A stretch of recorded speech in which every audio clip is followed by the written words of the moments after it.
This is the story of a blessed life. David Melton was the third of four sons of Richard and Peggy Melton.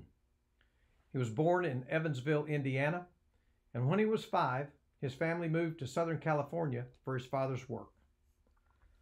Several years later, due to his father's sudden heart attack and untimely death, the family moved back to Indiana to be closer to family. David's uncle, Lee Melton, was with the Standard Oil Company as a salesman and was moving up through the ranks to eventually become a district manager in Atlanta and then Birmingham. During David's high school years, he would spend the summers in Alabama working for his uncle at various Amoco service stations. David attended high school, and when college came around, he was encouraged by his uncle to attend Florence State University in North Alabama. David went to Florence State and on the weekends would drive to Birmingham and work for his uncle.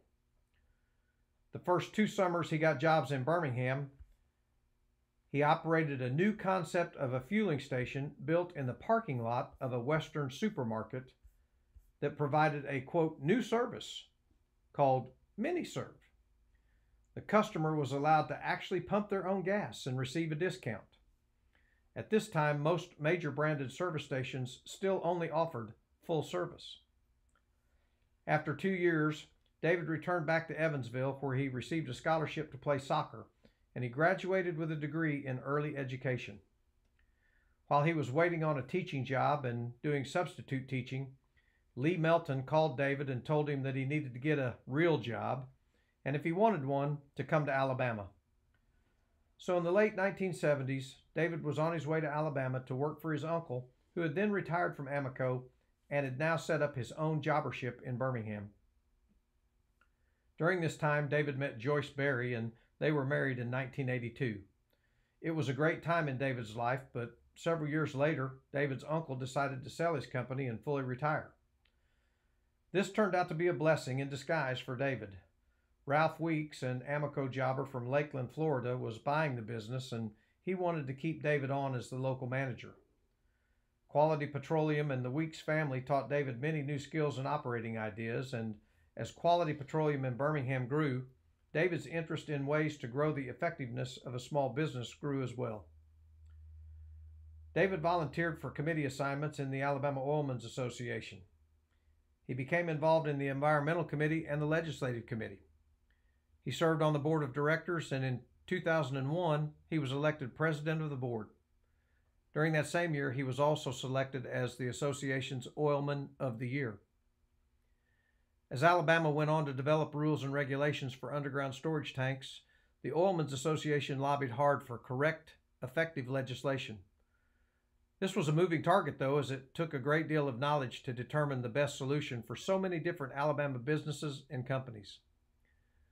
The association passed legislation to establish the Underground and Above-Ground Trust Fund Management Board.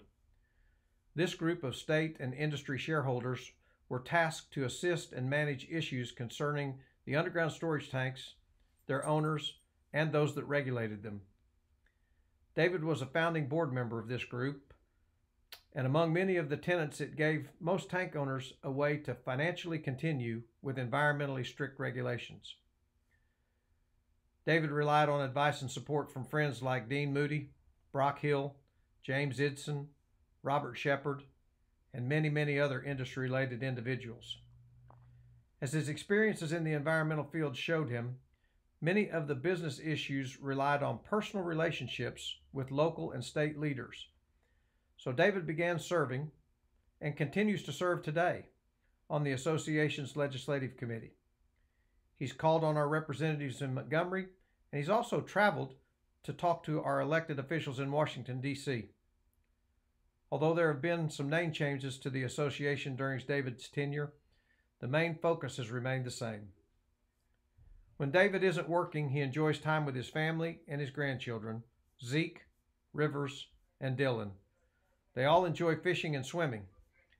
Allison, his daughter, and her husband, Kurt, live nearby. David has always felt the support of the Weeks family and hopes to continue working for them and Quality Petroleum for many years to come. Ladies and gentlemen, Mr. David Melton.